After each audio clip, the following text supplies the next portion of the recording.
नमस्कार, सुप्रभात। मैं स्वतंत्र कुमार मऊ, लक्ष्मी प्रसाद मेमोरियल पब्लिक स्कूल, गोला बाजार। आज हम सभी लोग फिराक गोरखपुरी जी द्वारा लिखित रुबाइयाँ नामक पाठ का अध्ययन करेंगे। फिराक गोरखपुरी एक गजल रचनाकार होने के साथ ही साथ उन्होंने अपनी रचनाओं के माध्यम से समाज में व्याप्त जो बुराइयाँ हैं, सामाजिक जो दुराचार है, उसके ऊपर भी प्रकाश डालने का प्रयत्न करते हैं।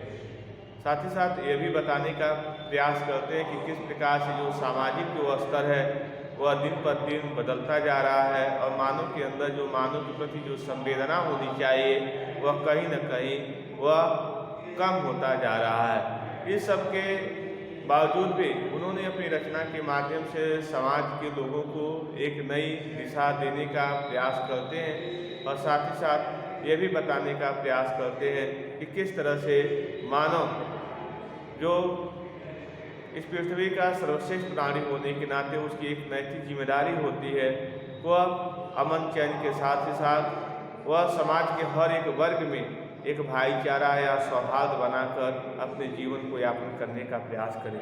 आइए देखा है फिराक गोरखपुरी जन्म 28 अगस्त 1996 ईस्वी में यह पैदा होते हैं। यही हमारे पास में ही गोरखपुर जिले के बनवालपाड़ गांव में इनका जन्म स्थान है और उनका निधन 1983 ईस्वी में होता है। और इस तरह से उन्होंने अपने जीवन में अनेक रचनाएं की, चाहे वह गुले नगमा के लिए साहित्य अकादमी पुरस्कार, उनकी एक रचना आती है गुले नगमा, और गुले नगमा के लिए उन्हें साहित्य अकादमी पुरस्कार के रूप में दिया जाता है। और इस तरह से ज्ञानपीठ पुरस्कार और सोवियत लैंड पुरस्कार अवार्ड भी उन्होंने प्राप्त किए हैं। गुले नगमा, बच्चे जिंदगी, रंगे शायरी, उर्दू, गजल गोई, और इस तरह से उन्होंने तमाम तरह की रचना अपने जीवन में की और अपनी रचनाओं के माध्यम से समाज में एक अलग तरह की रूपरेखा तैयार करने का प्रयास करते हैं या एक अलग तरह की लोगों के अंदर अमन चैन जगाने का प्रयास करते हैं। आइए थोड़ा सा देखें कि रुबाइयाँ जो है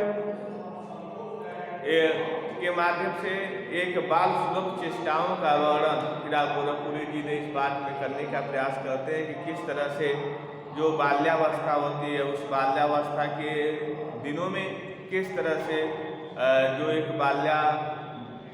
अवस्था की जो जिद होती है, जो चाहत होती है, उसको एक माँ किस तरह से सहज रूप से या मातृत्व प्रेम के माध्यम से उस बच्चे की जिद को दूर करने का प्रयास करती हैं। तो इस तरह से इस बात में यह बताने का प्रयास कर रही है किया जा रहा है फिराक जी के तरफ से कि किस तरह से बच्चा जिद कर रहा है, किसके लिए? चांद के लिए।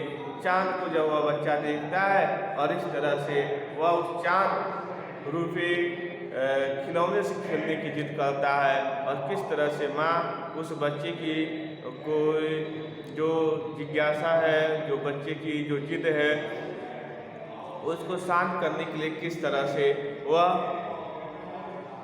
उपाय ढूंढती हैं, वह इसमें रुबाइयाँ नामक पाठ में वह बताने का प्रयत्न फिराक गोरखपुरी जी के द्वारा किया गया है। आइए देखा जाए। आंगन में लिए चांद के टुकड़े को खड़ी, माँ जो है आंगन में लिए हुए है चांद के टुकड़े को, चांद रूपी टुकड़े अर्थात चांद का टुकड़ा अत्यधिक प्यारा अर्थात पुत्र के लिए है।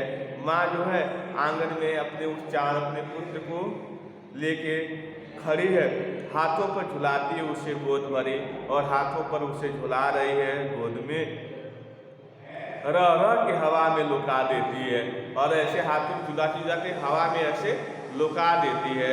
जब बच्चा, बहुत बच्चों को देखेंगे हम लोग कि जब माँ बाप हवा में ऐसे लुका देते हैं तो बहुत बच्चे खुश भी होते हैं, बहुत बच्चे क्या होते हैं, डर भी जाते हैं। तो रह रह के हवा में लुका देती है, गूंज उठती है खिलखिलाने बच्चे की हंसी, और इस तरह से जब माँ उसको हवा में से लुका देती है तो बच्चा और खिलखिलाने लगता है और खिलखिलाते हुए बच्चा हंसता है और जब हंसता है तो और लोग प्रसन्न होते हैं। नहला के हल्की हल्की निर्मल जल से, नहला के यानी नहलाती है निर्मल साफ स्वच्छ जल से, हल्के हल्के जल से, उलझे हुए गेसुओं, गेसुओं मतलब उसके बाल, नहाने से उसके बाल क्या हो जाते हैं, उलझ जा रहे हैं। और इस तरह से माँ उसके उलझे हुए यीशुओं में कंघी कर देती है। अब कंघी क्यों किया जाता है? बालों में कंघी करने से क्या होते हैं, बाल जो एक दूसरे से उलझ जाते हैं वह क्या होते हैं, निकल जाते हैं, यानी अलग अलग हो जाते हैं। किस प्यार से देखा है बच्चा मुंह को, और इस तरह से माँ को यहाँ पर एक भावना का वर्णन किया गया है कि बच्चा माँ को किस भावना से देख रहा है, और बड़े प्रेम से बच्चा माँ को देख रहा है। जब घुटनियों में देखी है पिन्हाती, जब घुटनियों मतलब अपने पैरों के घुटनों में, बच्चा चूंकि बैठ भी नहीं पा रहा है तो पैरों में माँ क्या करती है, उसको जकड़ लेती है, पकड़ लेती है पैरों से, और उसको कपड़े पहनाती कपड़े दिवाली की। फिर वह कहते हैं दिवाली के शाम घर फूटे हो सके। दिवाली का पर्व जब आता है तो ऐसे स्थिति में क्या करते हैं, दिवाली के पर्व के अवसर पर लोग अपने घरों की पुताई करते हैं, रंगाई पुताई करते हैं। पहले जो मिट्टी के घर होते थे, मिट्टी के घर होने के कारण लोग अपने घरों की मरम्मत करते थे, उसकी पुताई रंगाई इत्यादि करते थे। और इस तरह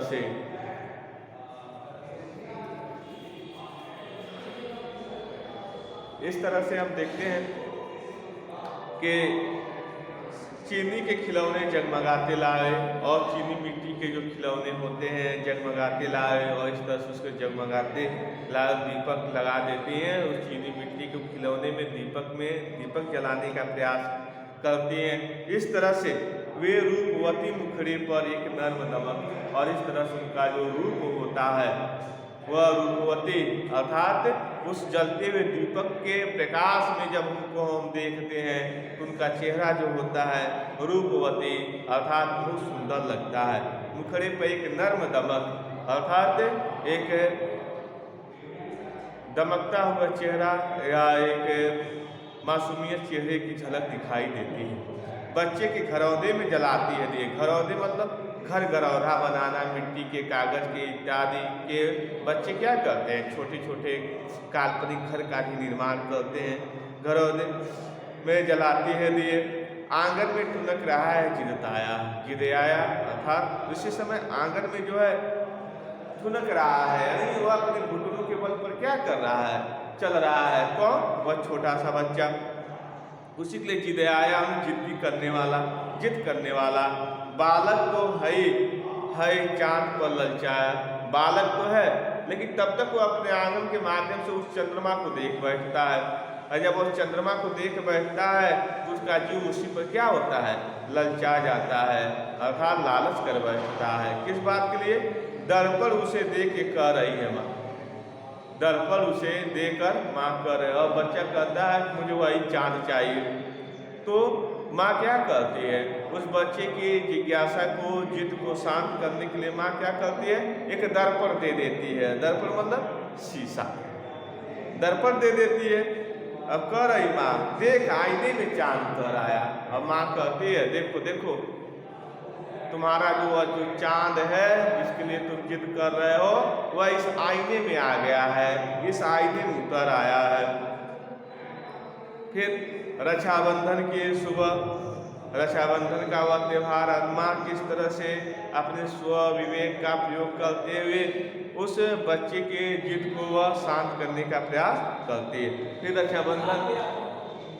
रक्षाबंधन की वह सुबह, रक्षाबंधन का वह सुबह का समय, रस की पुतली, रस के समान पुतली, अर्थात जैसा सभी लोग जानते रक्षाबंधन जो है भाई बहनों का पवित्र त्यौहार है। इस तरह रक्षाबंधन की सुबह रस की पुतली छाई है घटा गगन की हल्की हल्की, और पूरे आकाश में हल्की हल्की घटा क्या है, छाई हुई है, यानी बादल हल्के हल्के पूरे आकाश गंगे में छाए हुए हैं।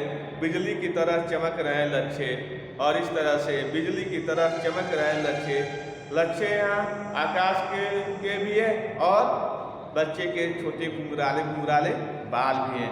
भाई के ही बाल थी चमकती राखी, और इस तरह से बहन जो है अपने प्रेम अर्थात भाई बहन का जो प्रेम रूपी जो त्यौहार है रक्षाबंधन, उस रक्षाबंधन के अवसर पर बहन अपने भाई को प्रेम से उसकी कलाई पर राखी बांधने का प्रयास कर रहे हैं।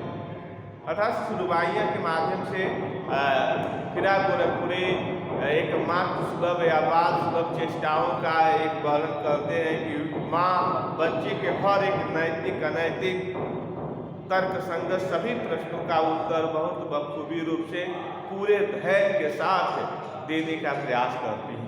और इस तरह से माँ एक बच्चे के पूरे धैर्य रूपी को बच्चे के एक सभी प्रश्नों को एक धैर्य का सामना करते हुए उसे देने का प्रयास करती है और कभी भी माँ बच्चों के प्रश्नों से कभी उबती नहीं है। इस पाठ में फिर आप गोरखपुरी ये यह बताने का प्रयास करते हैं किस तरह से बाल सुलभ जो चेष्टाएँ होती हैं काफ़ी जिद्दी होती हैं और हम उनके जिद का सम्मान करते हुए हम उनकी जिज्ञासा को दूसरे ढंग से मोटिवेशन करने का प्रयास करते हैं और इस तरह से इस पाठ में यह बताने का प्रयास किया गया। आगे देखें, क्योंकि ये तो ख़त्म हो गया और थोड़ा सा और इसके विशेषताओं को हम देखें कि एक तुकांत रचना है। इसका आप देखेंगे हर एक पंक्ति का अंतिम वर्ण या शब्द एक दूसरे के तुक पर आधारित है और इस तरह से इस रचना के माध्यम से फिराक गोरखपुरी जी या रचनाकार जी यह भी बताने का प्रयास करते हैं कि किस तरह से जो बच्चा होता है वह अपनी जिद के फलस्वरूप अपनी माँ से हर चीज़ के लिए जिद करता है और माँ अपने धैर्य का और धीरज के माध्यम से बच्चे के हर एक जिद का एक सकारात्मक प्रश्न देने का प्रयास करती है। और इस तरह से ये रुबाइयाँ ख़त्म हो गई।